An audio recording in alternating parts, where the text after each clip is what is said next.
या ठिकाणी नाशिक महानगरपालिकेमार्फत नंदिनी नदीच्या पूररेषेमध्ये जे हे मोठं अतिक्रमण आहे ते काढण्याची आज कारवाई सुरू आहे। संपूर्ण परिसरामध्ये आणि नाशिक शहरामध्येच अतिक्रमण काढण्याची मोहीम सुरू आहे। त्याचाच एक भाग म्हणून या ठिकाणी नोटीस देण्यात आलेली होती आणि आज ते पाडायचं कामकाज सुरुवात करण्यात आली आहे। अतिक्रमण कोणाचं आहे, कोणाच्या नावावर ही बिल्डिंग आहे आणि काय नोटीसमध्ये म्हटलेलं आहे?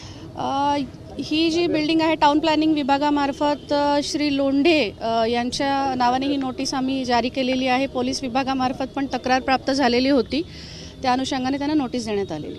पण मॅडम कधी बांधलेली होती ही बिल्डिंग, काय नेमकं? आता हे साधारण याचं बांधकाम अजून सुरू आहे काही टप्प्यामध्ये आणि ही नव्यानेच बिल्डिंग एक साधारण 6 महिन्यापूर्वीची बांधलेली दिसते आहे। पण पावसाळ्यामुळे आम्हाला ही कारवाई करता आली नव्हती। आता नियोजित कारवाई आहे, कारवाईचा भाग म्हणून आता पावसाळा संपल्यानंतर आम्ही आता ही कारवाई घेतो आहोत। पण परवानगी घेतली होती का ही बिल्डिंग बांधताना? काही बंद नाही, याला बिल्डिंगला कुठली पण परवानगी घेण्यात आलेली नव्हती। ही संपूर्णपणे अनधिकृत बिल्डिंग होती। जे स्ट्रक्चर होतं त्याला परवानगी देण्यात आलेली होती? नाही, त्याला देखील परवानगी नव्हती। यांनी बिल्डिंगच्या वरती अनधिकृत होर्डिंगचं स्ट्रक्चर पण उभारण्यात आलेलं होतं, त्याला पण नोटीस देण्यात आलेली आहे। मॅडम, एखादी इमारत शहरामध्ये उभी करायची असेल तर त्याची प्रोसिजर काय आहे? एवढी मोठी इमारत उभी असताना महापालिकेच्या स्थानिक लोकांकडनं त्याकडे लक्ष का देण्यात आलं नाही?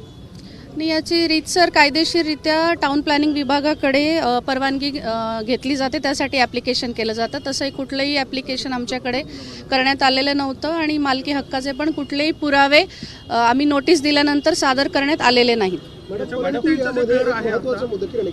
त्यामध्ये महत्त्वाचा मुद्दा आहे, हे अधिकारी नेमके काय करत होते तुमच्या महापालिकेचे, त्यांच्यावर कारवाई होणार आहे? कारण इतकं मोठं बिल्डिंग उभी राहते, पोलीस यंत्रणेवर एवढा बंदोबस्ताचा ताण येतो, लोक सामान्य नागरिकांना वेठीस धरलं जातं कारवाईच्या वेळेला। मग हे एम्पायर उभंच राहू नये यासाठी त्यांनी दुर्लक्ष केलं, त्यांच्यावर काय कारवाई करणार आहात?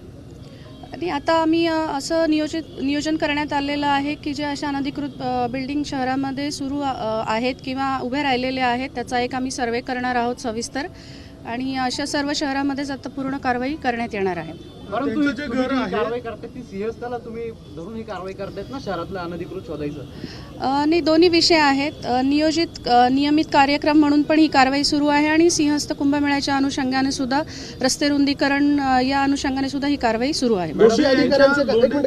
दोषी अधिकाऱ्यांचं काय? कारण या बिल्डिंगला सुविधा दिली आहे, तुम्ही पाणी देताय, तुम्ही रस्ते देताय, तुम्ही लाईट देताय, या सगळ्या सुविधा तुमची महापालिकाच देते ना, मग त्या अधिकाऱ्यांना काय कारवाई करणार आहात? या ठिकाणी अघोषित झोपडपट्टी आहे आणि स्लम विकसित झालेली आहे आणि टप्प्याटप्प्याने याचं कारवाईचं नियोजन आमचं सुरू आहे। मॅडम, आता एक कारवाई झाली आहे, परंतु इथे अधिक घरं आहेत, ते लीगल आहेत, अधिकृत आहेत की अनधिकृत आहेत? नाही, ही सर्व घरं अनधिकृत आहेत आणि टप्प्याटप्प्याने त्यांच्यावर पण कारवाई करणार आहोत। आता सध्या आम्ही त्यांना ही घरं सोडण्यासाठी आणि स्थलांतरित करण्यासाठी नोटीस दिलेली आहे। किती दिवसाची मुदत आहे? एक मिनिट, किती दिवसाची मुदत आहे? साधारण एक 15 दिवसांची मुदत आम्ही देत असतो, पण 1 महिना लागू शकतो त्यांना। अजून एका इमारतीमध्ये भुयार आढळून आलेलं होतं, त्या इमारतीचं नेमकं काय वास्तव आहे? ती अधिकृत आहे का? ती नेमकं त्याला नोटीस दिली का आपण? पोलीस विभागामार्फत आम्हाला अशी माहिती मिळालेली आहे की आता जी कारवाई सुरू आहे त्याच्याच जवळ एक इमारत आहे दुसरी, तिथे भुयार आढळून आलेलं आहे आणि टाउन प्लॅनिंग विभागामार्फत पण त्याला नोटीस देण्याची कारवाई सुरू आहे। गोळीबार प्रकरणातले जे आरोपी होते त्यांच्या मालमत्तेच्या संदर्भामध्ये मनपा कारवाई करते, आपला कसा बंदोबस्त आणि काय पुढची कारवाई?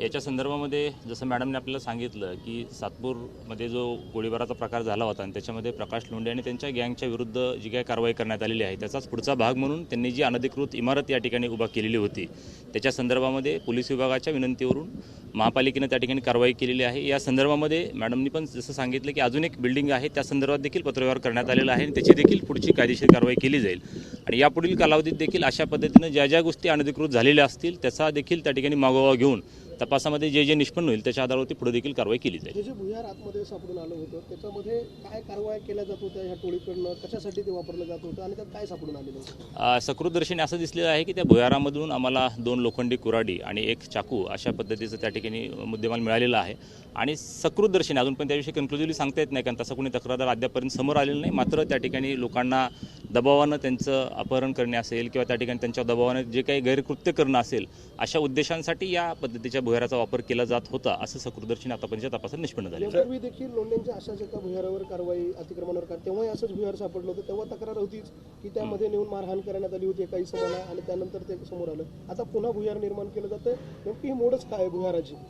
याच्या बाबतीत एकच आहे की आता आपण जर बघितलं असेल तो व्हिडिओ आपण सगळ्यांनी बघितलेला आहे. त्याच्यामध्ये त्या ऑफिसमधून त्या ठिकाणी एक डिस्क्रीट एंट्री करण्यात आलेली होती, म्हणजे जेणेकरून लोकांवरती दबाव टाकता यावा आणि ते कुणाच्या सर्वसामान्य किंवा इतर कुणाच्या तपास यंत्रणांच्या लक्षात येऊ नये त्यांना ते करण्याच्या उद्देशानं ते केलेलं आहे.